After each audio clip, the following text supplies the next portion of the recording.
everyone? Welcome to the SoCal Summer Swing Out podcast. My name is Andre. I am your host, and I am joined by a very special guest today. Hello, Brittney. How are you? Hi, everyone. I'm good.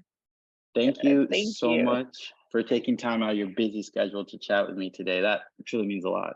My pleasure. I mean, I feel like the last time I saw you, we were at Lawrence's house, and you literally were in LA just for a couple hours just to do that little gig, and then you were off on the plane again, right? Yeah, even on my days off, there's no rest for my life. I try to go to all the things.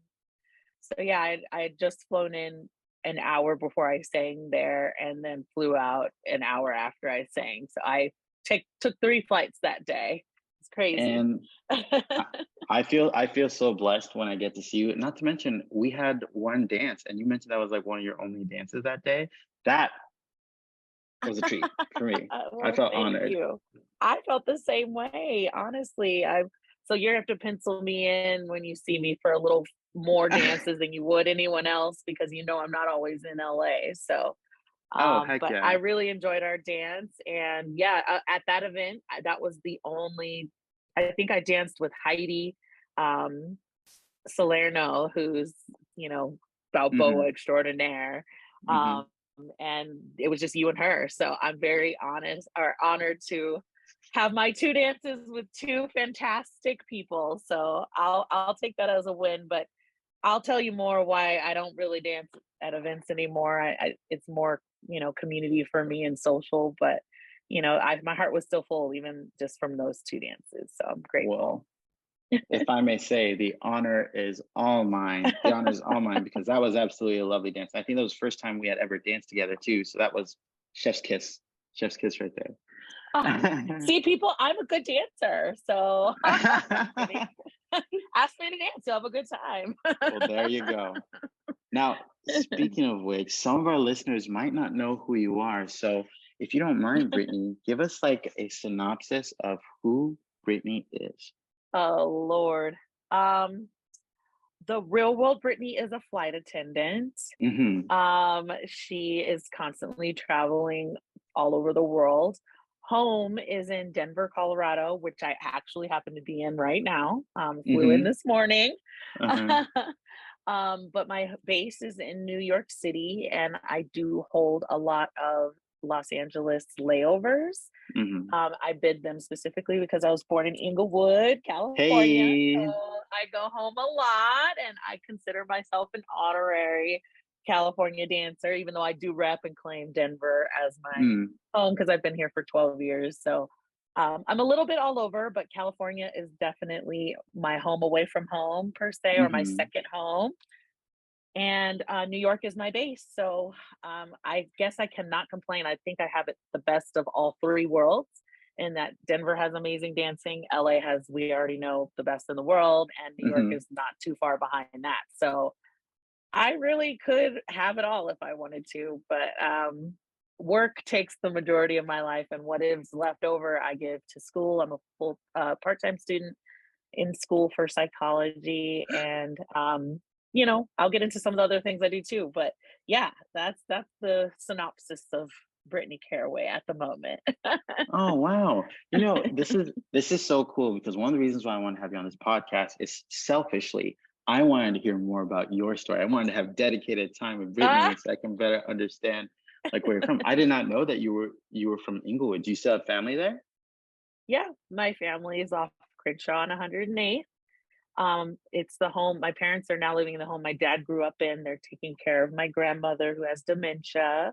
So Mm-hmm. I that's another reason why I come out often, so that I can see her, because with that disease, it's a disease that deteriorates the mind, and it's something that I always want to make sure that I'm around, because to be at my age and still have my grandmother, actually, in fact, I have both my grandmothers still, Mm-hmm. it's a blessing. So I try to come at least once or twice a month to see her and make sure she's okay. So I'm in California often, selfishly and sometimes selflessly. So yeah, I love LA, and if I could afford to live there I would, but I can't. So It is on the pricier side, but we're always happy when you do come, which actually thank gets me to you. my my next question because we talked about you being from California.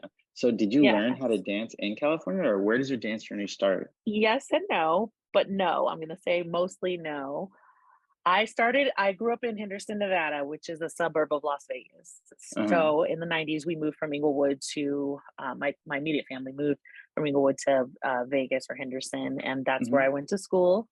And I was 19, started dancing just as after I graduated and was Oh. in, college and just needed something to do. And I was actually a California dancer who was a close friend of mine that was on the Bobby Sox Brigade a long time ago, Hmm. who was doing that. And I would go out and visit her in California. And so I would go out and watch her practice. And then when she would come visit me, we would go dancing in Las Vegas. So I learned a lot in Vegas. Obviously, my initial roots are in Vegas, but I would go back and go dancing at Lindy Groove and, to California. And I would watch my friends who were dancers in California dance all the time. So California is very close to my roots of dancing, even though I can't claim that I originally learned in California from a very early part of my dance life. I have been traveling back and forth to California for dancing. So it's still very close to my heart. And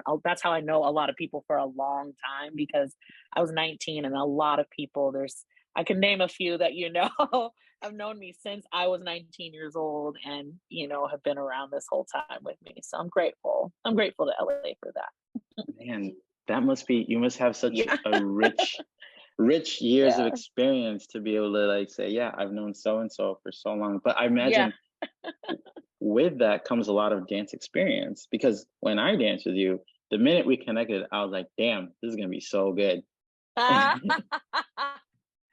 Can I speak to that? Go for it. So I've shifted my thinking as to I first of all, thank you. I appreciate that. Hmm. I consider myself a social dancer. Hmm. I don't like to put titles on things because I know I'm like trying to be all inclusive and everything. But you have your competitive dancer. You Hmm. have I feel like there's just different layers to our beautiful community. And for me, Mm. I want to be that person that kind of mirrors and bridges the musician because I'm a musician first. I will Mhm. always say that I'm a musician first. And I kind of want people to understand what it's like to dance with somebody with a musician base because we're constantly listening to the music, Mhm. but we'll still have fun. Like if you're listening to the music, you can play and have a good time because you're going to hit things in the music and you're also having that conversation or that dance with the musician. So thank you for saying that. I am at the point where I am very happy with where I am. I'm definitely plateaued, but I just want to make sure that every time I dance with somebody on that floor, we're having a good time and that it's the Mm. best 2-3 minutes that we get to have together. So that socially is what I, like to do when I go out dancing is just to, enjoy that 2-3 minutes either with me and my partner and the musician or just me and my partner or just me and the music. Like that's Mm. just kind of how I view dancing now. Yeah, and okay, so we can go in several different I directions here. know, like, There's so I wanna touch on the musician piece because you are not just a dancer, you're also a phenomenal singer. correct. So how did that start, and how did you start singing for jazz bands? Thank you. I've been playing music since I was 4. Ooh. I've always, I guess, I've leaned toward music as my affinity. Mhm. And when I was 10, I started playing the cello in middle school and just per- took off. Like, I'm pretty sure any instrument my parents put me on, I would have been excelled in it because that's what I have an affinity for. Mhm. So my mom and parents put me in, music lessons and just excelled in that. So all through from 4 to now, music has been a part of my life and music education. Like I've studied Mm. it classically. So it's a big part of me. And like I said, I don't know how to not be a musician first. I don't know. When I Uh. hear music, I hear it from a musician's ear. So with that being said, singing, I always sang. I don't know how to say I don't know how to say it. Like We grew up Yeah. in the Black household. We're very culturally, I don't want to, I love speaking about my culture, but if anyone is very comfortable and familiar with Black culture, we are a very loud and expressive group, and that is culturally tribal, even back to our roots in Africa. When you Hmm. go and you look at things, that's where our vernacular rhythm comes from. That's just who we are as a people. So, growing up, I grew up going to family get-togethers and being with my family, and they'll be like, "Brittney, go sing that song," or my mom will be cleaning the house, putting on a record, and like she loved Anita Baker, and so she would clean the house singing Anita Baker, and like she's a more modern jazz singer, but I was exposed to that at a young age, and then when I got old enough, I would come back to LA, visit my grandparents. My grandpa's records were Miles Davis and all of that, and that Mm. this is like what you do in my culture. So I grew up listening to jazz and singing, and that was just a part of our family Wow. dynamic and cultural dynamic. So I didn't know about like Lindy Hop or any of that. We just danced, and we did do what's called Lindy Hop at our family stuff. Mm. We would sing, we would just all get together. And so my mom would always tell me, "Oh, Brittney, you have such a beautiful voice. And, I love it when you sing," but it was mostly at home. It wasn't until I went to a performing arts high school that people like heard me sing and they were like, "You have such a beautiful voice." And they like Mm. pushed me into like away from cello playing, which I still do. They were like, "No, we need to get you in the choir. We want you in this. And you're already a musician because of your classical background. So we're just gonna shift you right on over here." So like most up until 11th grade in high school, I played classically, and then like choir got a hold of me, and I went into pop and theater and like all that stuff. So I've been blessed to have got involved with the singing community, but I don't know how much more you want me to touch on it. I didn't even touch on how I got into singing jazz, but that's how I started singing just generally. Yeah, no, that totally answers the question. That does. Yeah. I have so many questions. I'm just trying to formulate It's my thoughts to okay. find out which way to go. So, if I did you were you ever trained in singing, or was this just natural? Blessed. Of course, I use a lot of the skills that I learned as a musician in general, and then I've taken a few courses and stuff to help with breathing and things, but Hmm. no, it's all. I would say with the type of training I've had as a cellist compared to my singing, there is no comparison. I've studied the cello for years and practiced that skill over and over. With singing, I just did it. It just kind of became what it is. It just Hmm. so yeah. Wow. Yeah, no, I just some people just have a gift, and I'm so grateful for my voice. I am. Mm, mm. Now, So speaking of your voice, I've been going back to what you had mentioned with your family gatherings and how you used to sing, and you said yeah. that people were doing your family was doing Lindy Hop, but it wasn't called Mhm. Lindy Hop. It was just you were just moving Could to the just be music. fast dancing, jumping around, dancing to the jazz. We would do the steps. We didn't call it a name. I'm sorry, I'm just pulling something up No out of. worries. We wouldn't call it Lindy Hop. We just Gotcha. danced. We just did stuff, you would with your cousins, and then just to do that. So it didn't. It wasn't really called Lindy Hop. Immediately, I connected when I started dancing Lindy Hop to things that I had started doing at a young age with my cousins at family gatherings. So, my aunt used to tell me she would go to speakeasies and to USOs and do the Lindy Hop. But when we would dance at family gatherings, she never called it the Lindy Hop. So it's just interesting to me to see how much it's a part of the African or the Black or Black American diaspora. It's Mm-hmm. neat. It's just been there. It's just always been there. Yeah, So and that to me is one of the beauties of swing dancing because yes. as an African myself, I very much connect with the drum beats. that Yes.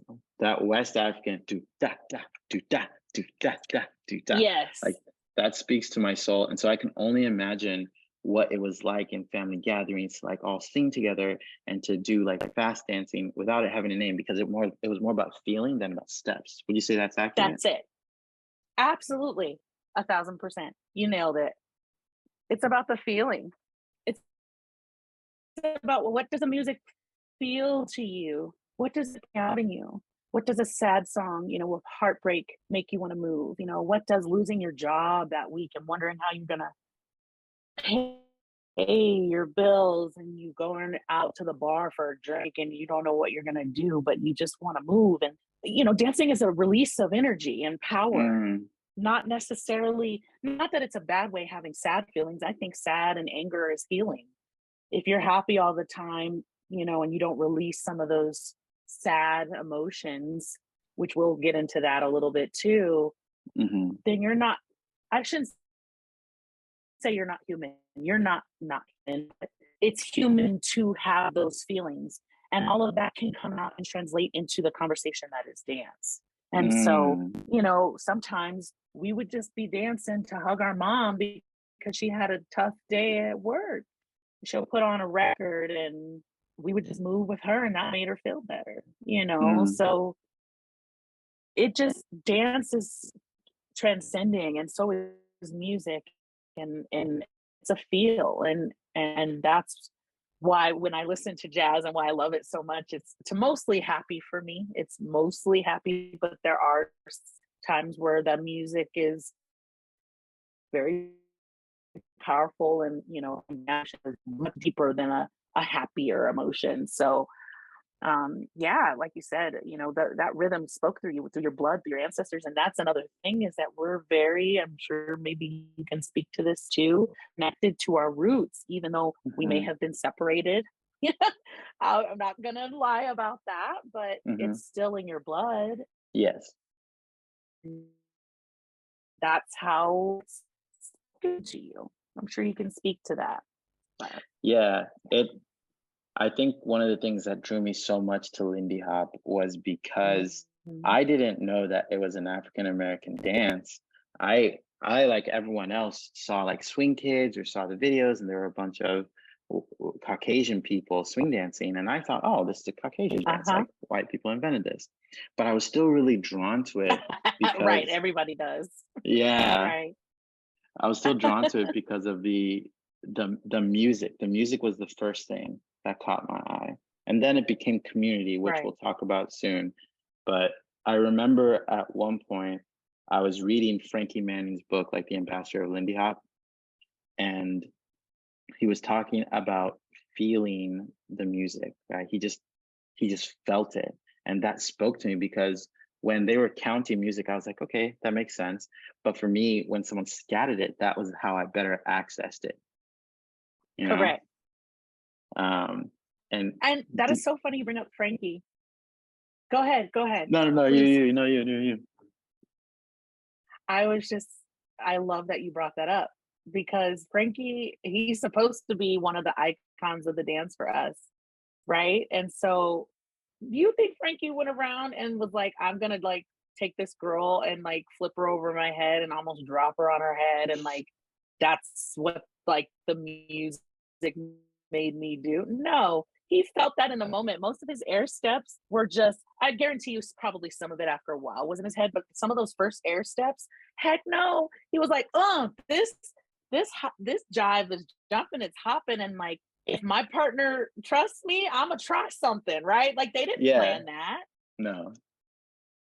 Ain't no way somebody's telling me, so this is what we're gonna do, okay?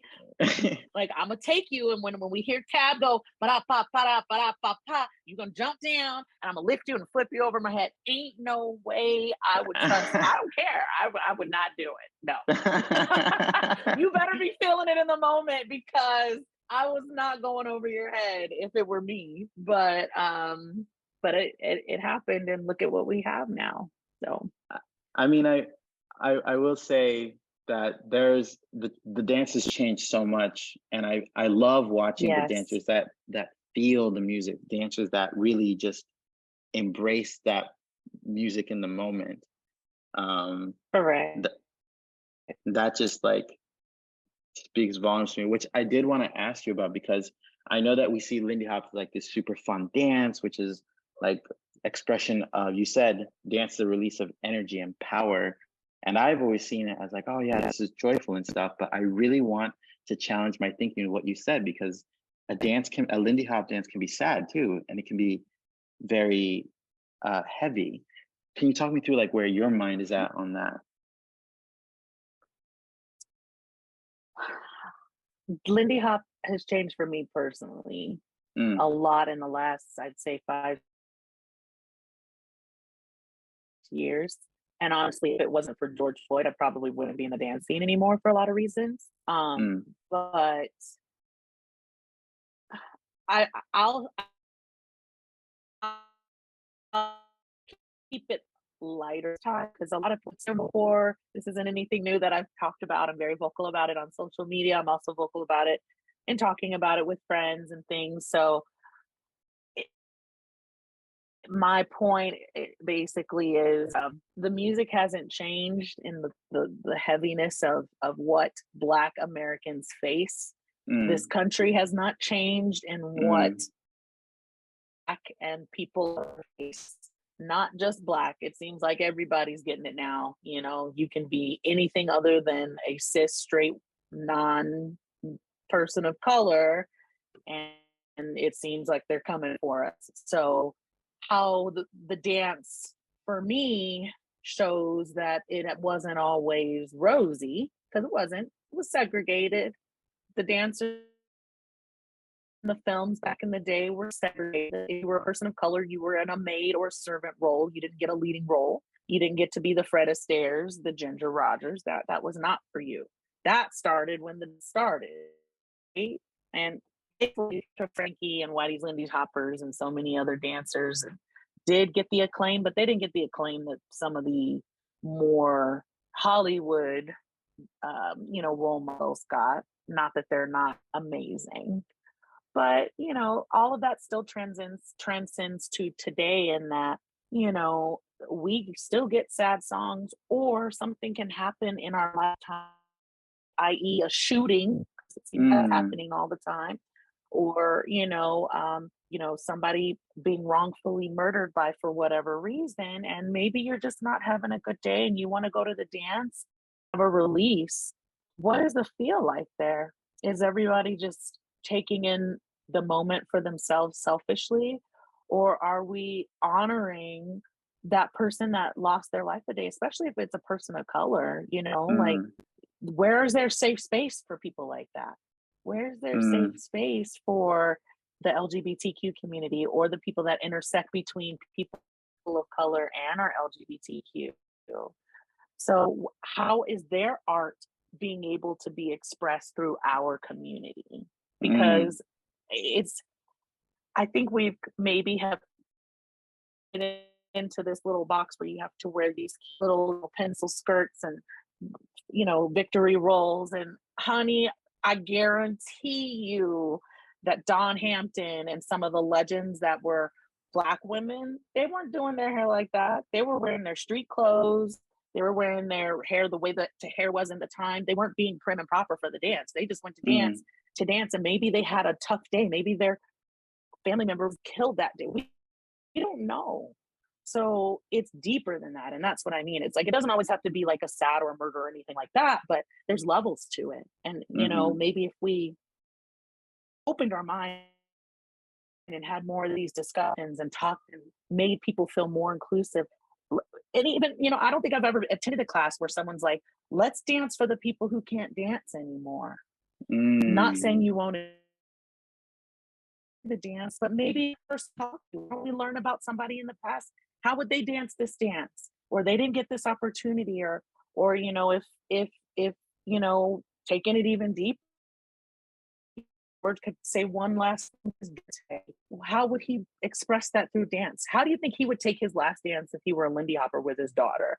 Like, mm, thinking about it from that level. And to me, I think that gives credit to the Black community, because in so much we've had it taken away from us. mhm, So I have a lot of ideas, and I'm not saying they all need to happen, but it's not just all rosy, like, I'm gonna go to the dance, and make 8,000 new friends because that's gonna happen. Hmm. But there's gonna be times, and there's times when even I show up and I am not this bubbly because I've had a rough day emotionally, and I'm just going to get a reset and to get love, and maybe somebody can just dance with me the whole night. Like if it were you and I just dancing the whole night because you feel something's wrong, how do we Hmm. make that person feel welcome? Hmm. I'm sure you've had friends come to the dance and they're like, I had a rough week, or I lost my job today, or I lost my family member today. With COVID, we all lost somebody or something. Hmm. How do we Hmm. dance through that? I know we did it, we couldn't, but like, you know what I'm saying? Like, now that we can and we're back together, how do we help people through what they're going through? A lot of people are going through a lot of stuff right now. Yeah. So the dance can be welcoming in that, and we don't always have to make it bubbly, because I think that that's some people away. Some it's cliquish, and if you're not this presenting this certain way, it just can be hard for some people. So I'm Yeah. sorry. No. I would love for you to ask more. No, no, no. This is exactly like the types of topics that I want to talk about. If I hear you properly, if I hear you correctly, you're essentially Hmm. saying that the Lindy Hop scene could hold more of a space, a safe space for anyone who's going through anything Yes, difficult, especially with people of color right now who correct. are really struggling. And if we hold that space for someone, making them feel welcome, making them feel heard, wanted, and Correct. part of something would really help really bring that community together more, and dare I say, help keep people of color in the scene.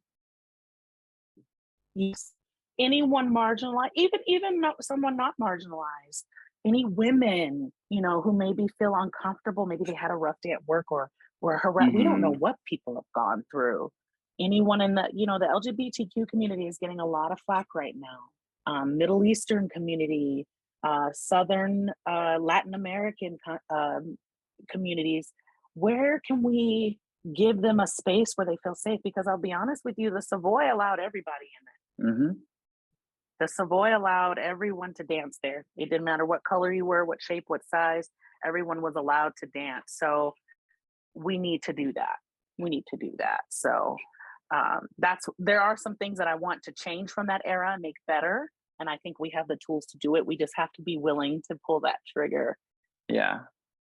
so to speak, to take that risk. So yeah, Yeah. yeah. But Uh, I'm not saying we need to all do that right now, but we can make a space for it. And this, all I'm saying is just look at yourself. And if there may be days where you need the encouragement, and then, if you have a little extra energy that night, how can you be more observant of people who might need that encouragement from you? So mm, try yeah, maybe making baby steps, starting with yourself. So 100%. that's kind of how I Um, look at it. Thank you so much for sharing that. So I do want to talk a bit more about the community aspect because I love how you mentioned the ways that we can make people feel more included, seen, and hold a space for people. You know Andrew Jose, right? I love him. Yes, yes. Yeah. So Andrew Jose and Mikey Pedroza are two of the dancers who I look up to because they, Yes. yeah, it's nice to see like someone who looks like me and who Yes. it's very rare to find someone who looks like me who has that same height. Yeah. I'm like, oh hey. Yes, that's true. Yes. And like I look up to them because I thought, oh, it's nice to have that type of representation. It would be amazing to have a lot more people of color. And I know that the scene is working towards that. Um, but I do have to say that with you, seeing you sing, I think that if I think that that really speaks a lot to like my dance experience when I see a person of color singing jazz. Like that is just different. Correct. Yeah, and And I appreciate you saying that. of course, of course.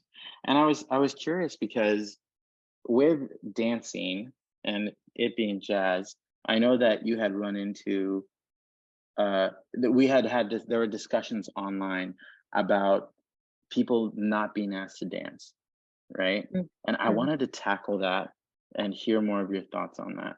So to kind of touch on the point I just was making about, the look and the feel, and thankfully, like you said, we are seeing the changes. Mhm.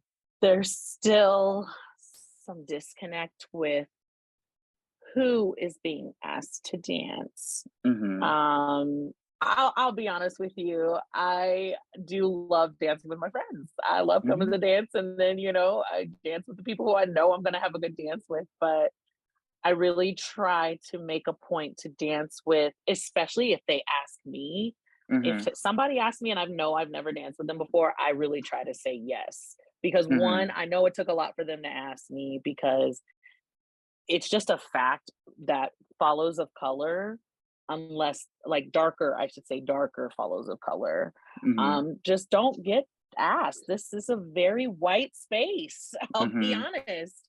And, follows of color are very different body types too. And I would say it's not that ideal um pinup look. We don't have that. And I never really had that. I tried, I'll be honest with you, Andre. I tried to, Mm. but I never could get my hair to do the victory roll for more than an Mm. hour. And, I switched to clothes that were breathable and wearing a sports bra because it was comfortable for me and I felt more secure dancing in it. And I'm proud of that because I think it allowed people to like be okay with being like, no, I'm wearing comfortable clothes to the dance. I don't care. But with that being said, I definitely think it's more open to that. But even then, people still, for whatever reason, maybe they know that maybe Black dancers are maybe more new to the scene. Because I will say there's more. This is the most Black dancers I've seen in Lindy Hop in the 19 years that I've been dancing, and it's been a beautiful thing to see. But I'll be honest with you, I'm not even the best that I've seen. Like, I am like all about Ursula Hicks right now, and Mm. like I got fans like Andrea Gordon. I shouldn't say I got fans. I do have fans. I'm a fan of people. That's what I'm trying to say. Like there are so many Black follows on Elisa Sutherland, that are like killing it right now. And I am just so happy to see them do it. But taking it a step further, those are the ones that are competing and, kind of getting on the videos and I know them on a personal level too. But what Mhm. about that follow that's like me, that was me when I first started dancing, that wasn't a competition dancer and would just go to the dance? Just because they're not competing and they're in the spotlight doesn't mean that they're not a good dancer. And in fact, they're probably going to know the moves better than a non-person of color because they've been doing it since they were kids, because their families play music and would say, here baby, you go dance or you go sing this song, and you would dance with grandpa or your crazy drunk uncle or your cousin. And it's this, they'll pick up on it really quick. I don't know if you've ever seen a Black line dance, but most of those are taught at Uh-huh. weddings and most people are drunk. Right. How the heck do you think we learn those steps so quickly? We're very into it. You just show us a few times, we'll get it. But you got to give us that opportunity. Mm. So, you got to imagine how it feels to come into a space that you see not a lot of people that look like you. And then no one asks you to dance, you're not going to come back. Mm. So, and not just women of color. I only speak on that in deep depth because that's what I am, and that's what I have seen gets asked the least. But I am challenging you as a dancer, not you, but the viewer here, Mhm. to maybe, even if you just took one dance out of all your dances at the dance, to just go up to somebody and challenge yourself and be like, hey, I've never seen you here before. Would you like to dance? Do you feel comfortable with it? Are you here observing? Can I answer any questions for you? Because it may not even be a dance. They may just want to be like, what's going on here? Like, Mhm. I hear some jazz and I like it. That can be the difference for somebody. And, you know, for someone to pay to be in a space, because, we know dances cost. Mhm. If they to go and not get asked once or very few times, but then they see the same people getting asked over and over, how fair is that? I paid my Mhm. $15 too. Can I get 5 dances? So I'm very fortunate to have been around long enough where I'm gonna get my dances in. And even if I don't get dances in, I'm usually talking to people, so I'm okay with that. But, like, for if I were not that, I don't want someone to feel what I felt when I was 4 and 5 years in. Mm, I was a mm, volunteer a long time. I I didn't know a lot of people. I didn't. I've just been around a long time, and you get to know people over the years, and I'll be honest with you too, I've been to a lot of events, but that's because I couldn't afford to go. I volunteered at almost every event I've ever been to. I just am now at the point where if you see me in an event, I've either been invited or I'm working the event. So it's and this last event, I just went to Showdown. I paid the full $230 that I did not have. But not everybody wants to spend their time even volunteering to do something, especially if they're not going to be asked to dance. But I just loved it so much that I was like, "Oh, I'll go. I'll volunteer." uh, I just really want a Lindy Hop. So yeah. I, I think there was one thing that you said about like you paid the $15. I know of dancers who come to SoCal and they pay the $15, but they don't get asked as much. And I did the math once. It's 25 cents a song. So if you spend 4 songs not dancing in Indiana, that's a McDouble. That's like almost like me. when you put it in McDonald's terms, that's a whole meal. Come on, That's a whole not meal a to not. McDouble. And so like I hear you on the topic of like people not being asked to dance. I remember being new to the scene and no one asking me to dance. And it wasn't until like they saw me swing out with a good follow, they're like, you know? Oh, yes, I Yeah. know. I've been Um guilty of it. I'm not even gonna lie. I've been but, guilty of it. but like you said something at the beginning that you like dancing with your friends. And so I think that's so true that Yeah. we do like dance with our friends because maybe we only see our friends once a week and maybe we don't have bandwidth to extend to others, but when we do have bandwidth, especially if I'm working an event, so or if I'm in charge of an event, I see it as my responsibility to reach out and make sure other people feel welcome. And Yes. my friend Jennifer Wang, she actually called me out on my shit, and she was like, "Hey, I see that you're trying to do all this community thing. When was the last time you actively went out and asked a person of color who may not have been like a petite body type to dance?" And I sat there, I was like, "Oh, damn." Man, I haven't. Yeah, and that's like Yeah. that's difficult for me to say because as a person of color myself, I know how it feels Right. to be ostracized. And Right. so I literally said, you know what? I need to do this. So I actively tried to Kudos, Jennifer. I gotta shout you out. Holding us accountable. yeah, she's phenomenal. And so I was curious on that front, right? Mhm. Since we're talking about community and asking people to dance, for any of our listeners who may not be a person of color, how would you suggest they reframe their mindset to then seek out dancing with all sorts of people? Yeah, I mean, if I had a blanket answer that would reach everyone, I would give it. Mm, But, after COVID, because I will be honest with you, I was a wreck. COVID showed me mm, some things about myself that I was like, "Ooh, I had some inner struggles." So I respect mental health and I respect people's level of personality and extrovertedness. mhm, But first start with yourself. Say, look at yourself before you go into the dance and say, okay, what am I looking to get out of the dance this time?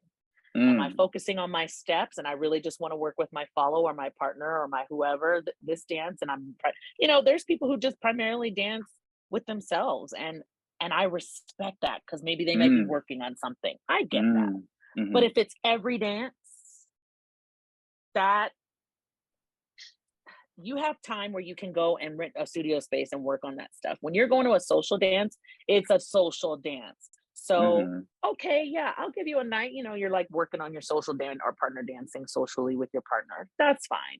But if I see you consistently and every time you're out, you're not expanding your mind to dance, maybe with not necessarily even a person of color, just somebody new that you've never seen before, you got to look at yourself. What is holding you up? What's holding you up? What's stopping you from dancing with that person? Mhm. And make the adjustment. Just like if you were to go to work, if your traffic pattern, I can speak to this as you Californians are, if you're, 405 is being worked on and, you're getting to work 15 minutes late every day, do you not set your alarm 15 minutes earlier than you normally do? I got to do it as a flight attendant all the time. I hate it. I hate getting up early. I'm not an early person at all, but I do it because it pays my bills. Mm. So if imagine like we were talking about earlier, paying to go to that dance and no one asks you, just start with that. I don't want to be the person that I see standing on the wall. And Mm. if I have the bandwidth this evening to dance and just ask one person that I've never seen before, or maybe dance one other time, a few less than you normally do, Mhm. to make them feel good, give them 3 minutes of yourself and you could change things for them. That's what I think. Mm. That's why people just gravitate to me, because that comes easy to me. And I'm Mm. grateful. I'm so grateful for that skill. That's why I'm a flight attendant. That's why I do things that involve people, because I'm good with people. But sometimes it's hard for me too, and I don't have the bandwidth to be bubbly Brittany. And Mm. I I I would just challenge even myself to say, just even say hi, not even dance with people. Just acknowledge that they're there and just say, it's good to see you, or wave, or if I'm like emceeing or DJing, I'm always telling people like, come dance with me. Like I don't want to be up here the whole time. The only time like is when I'm singing. That's really hard for me to dance and be out of breath and all that. But like if I'm DJing or if I'm on the stage, please, you know where to find me. So I tell people there's no excuse.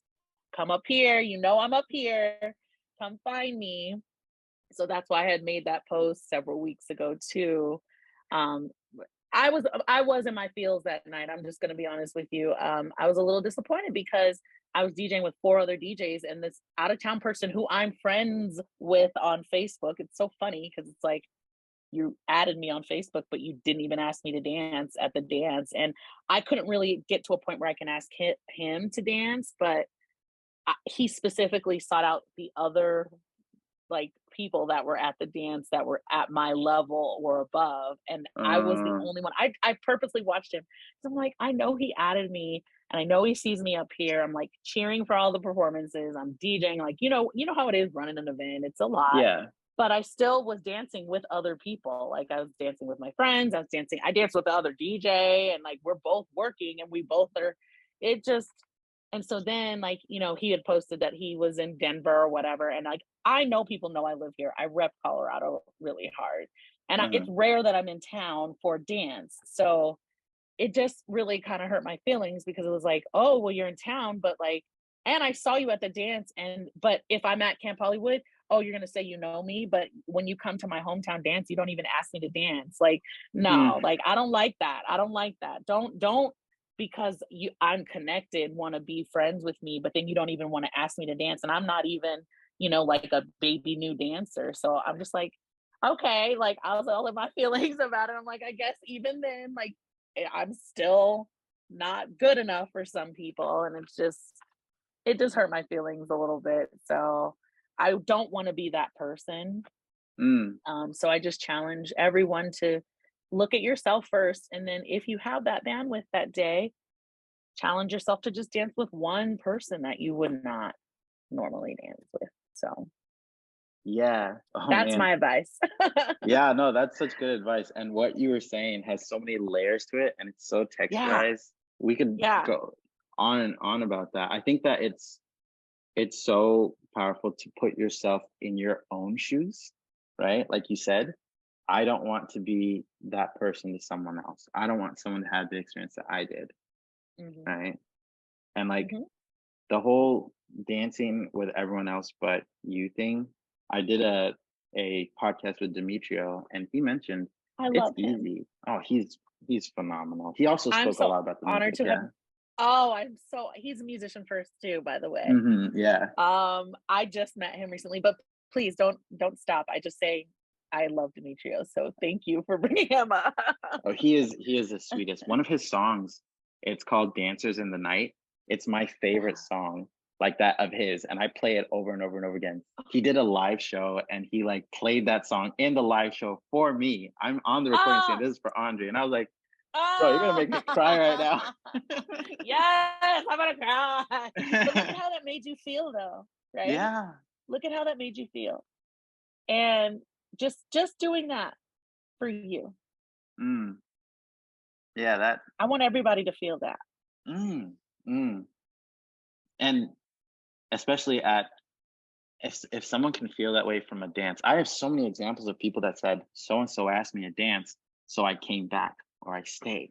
I'm like, yeah, that's. Mhm.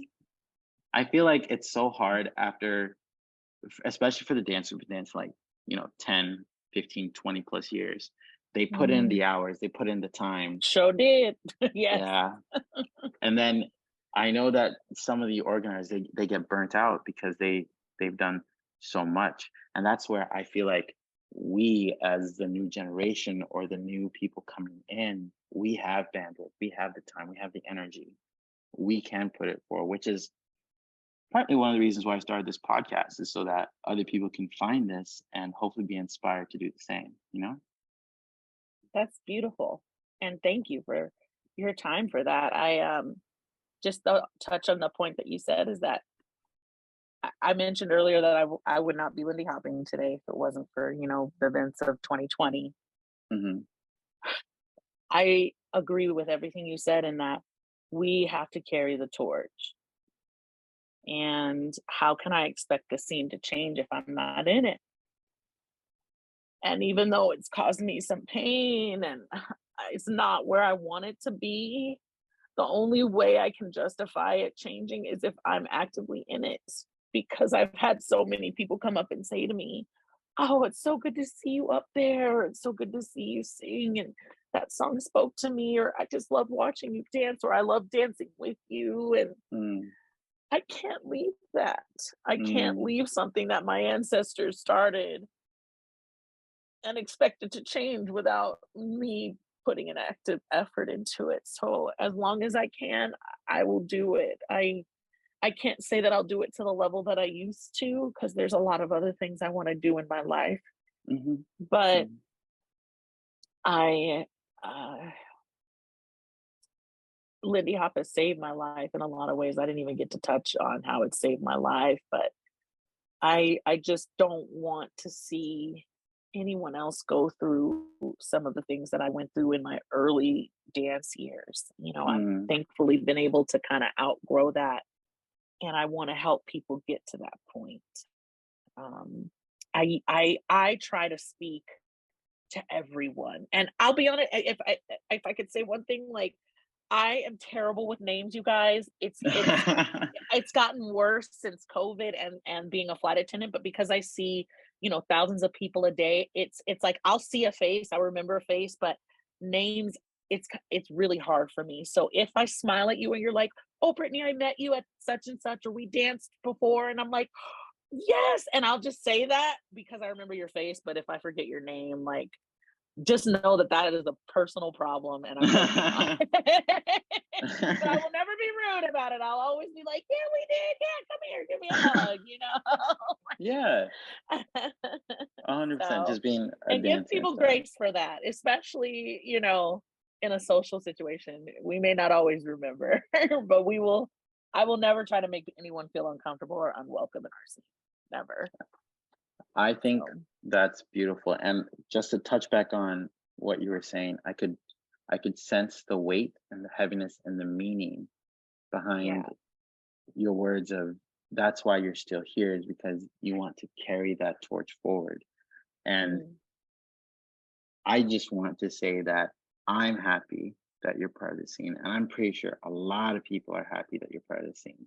And you thank you. bet your ass when we're at an event, I'm going to find you and I'm going to dance with you multiple times, as with Please, other people as well. But yes, please do. Please do. because if anyone is listening to this and Brittany's at the event, go find her to dance, because it's a treat every time she's there. Not only because she travels Thank you. everywhere, but yeah, that's a call out right now that I'm saying to everyone listening. Yes. And even if we can't dance, we could still enjoy the music together or share a drink Boom. together. I'm down for all of those things. We don't have to dance if because I understand ableism as well and ageism.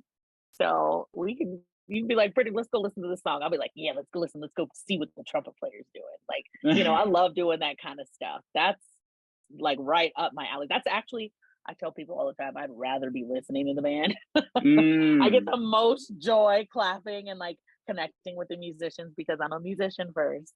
But I'll dance until my body says no. Spoken like a true So, musician. right?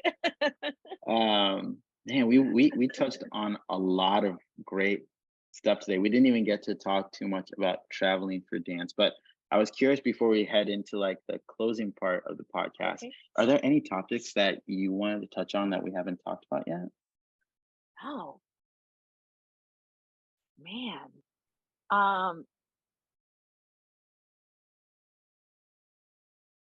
oh man, I didn't really I kind of just like to let things come from the heart.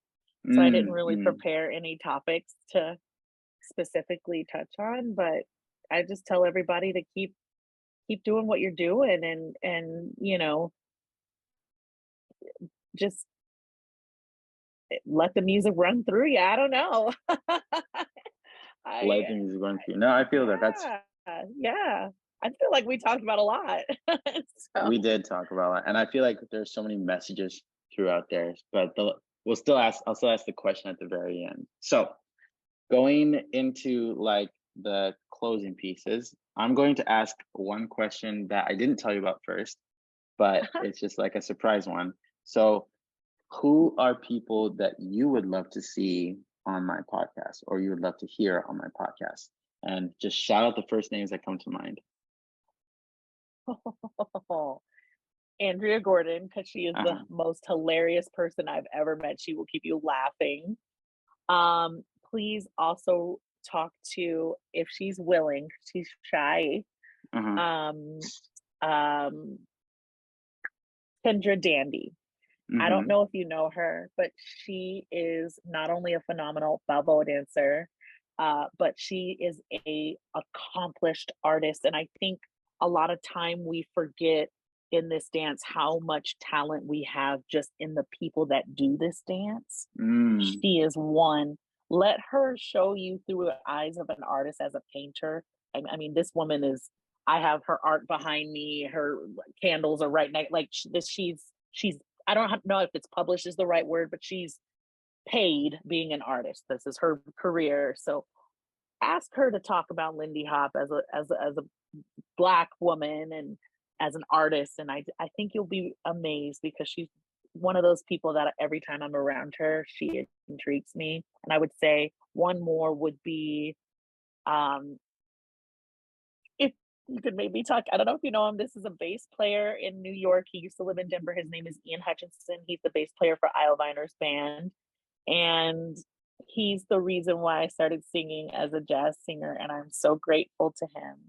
Mm. He the way he slaps it reminds me very much of like Slim and Slam. Like he's probably one of the closest bass players other than maybe an actual, I'd say, black of that era bass player. But whenever I hear him, I'm just like, oh, that's Ian from a musician's point of view. And he's just like the just most quirkiest, nicest, sweetest guy. And he just has an ear for the music and he gets it. So if you want maybe a little more musical in-depth person to talk to him. He loves Lindy Hoppers. He loves dancing.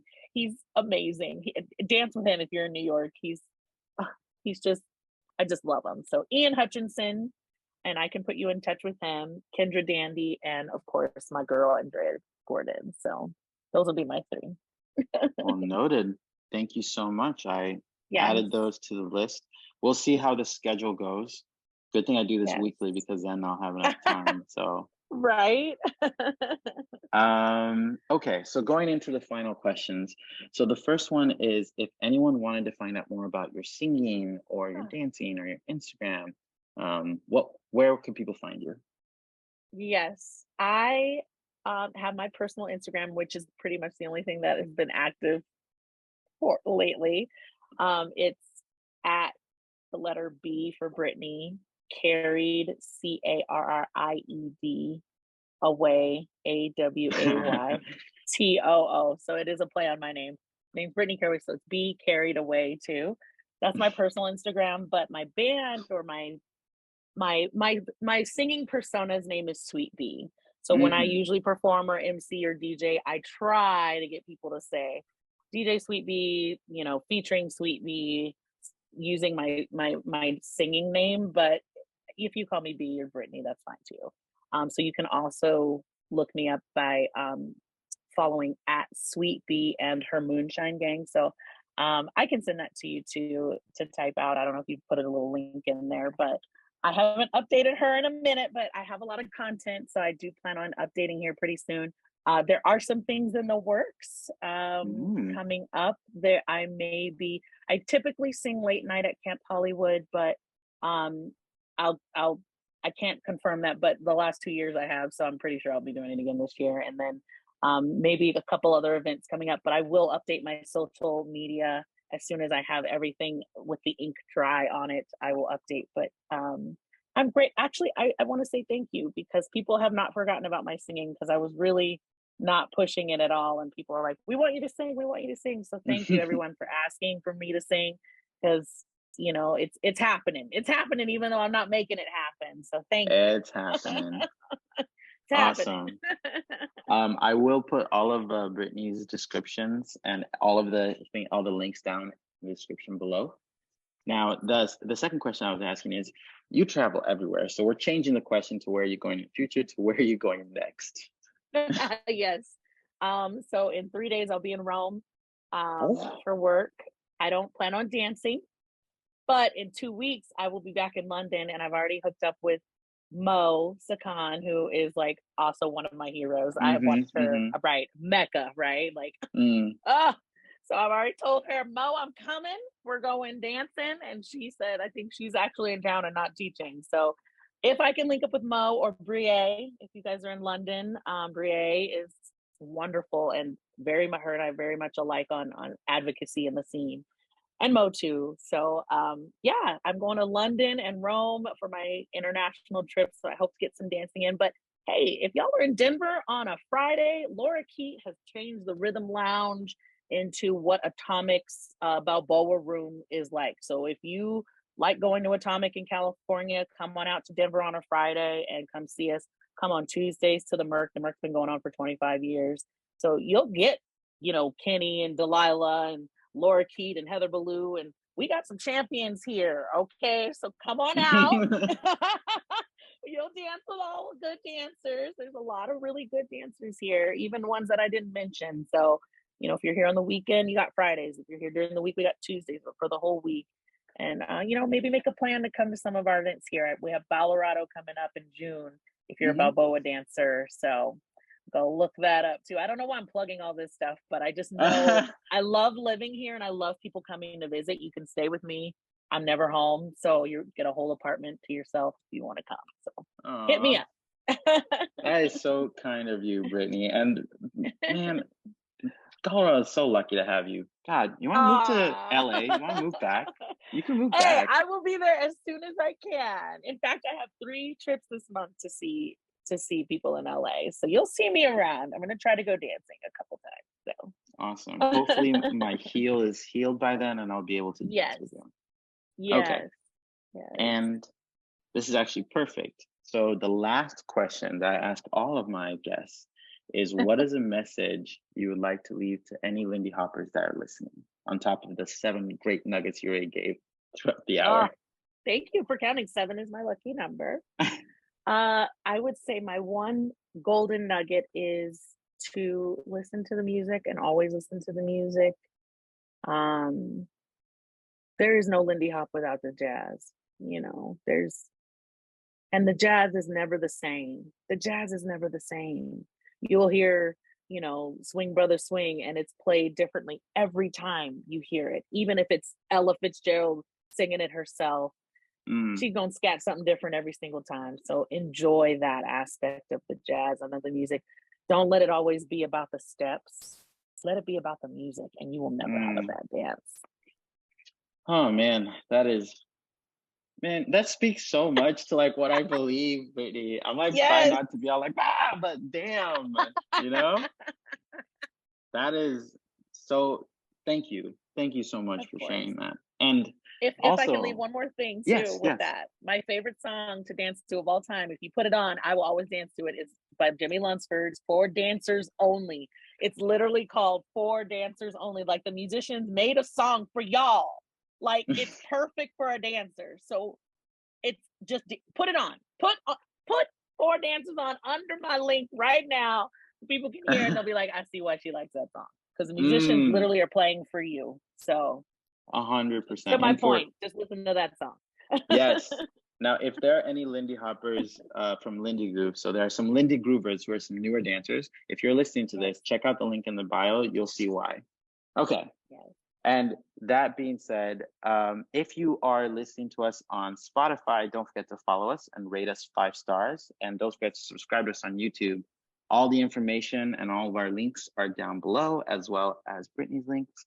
Brittany, thank you so much for taking time to talk to me. Thank you for having me. Thank you so much. I will do it again anytime. Anytime. Oh, for sure. You call me. We'll talk about the other stuff on the second podcast, round 2. Well, there we go. We'll definitely do that. Now, just stick around for a little bit after I end recording. But to everyone else, thank you for lending us your ears, and I hope you all have a wonderful day. Thank you so much for lending us your ears on the SoCal Summer Podcast. You can follow us on Instagram, Spotify, and subscribe to us on YouTube. We're looking forward to putting out some great episodes for you, and we'll see you on the next one. Bye.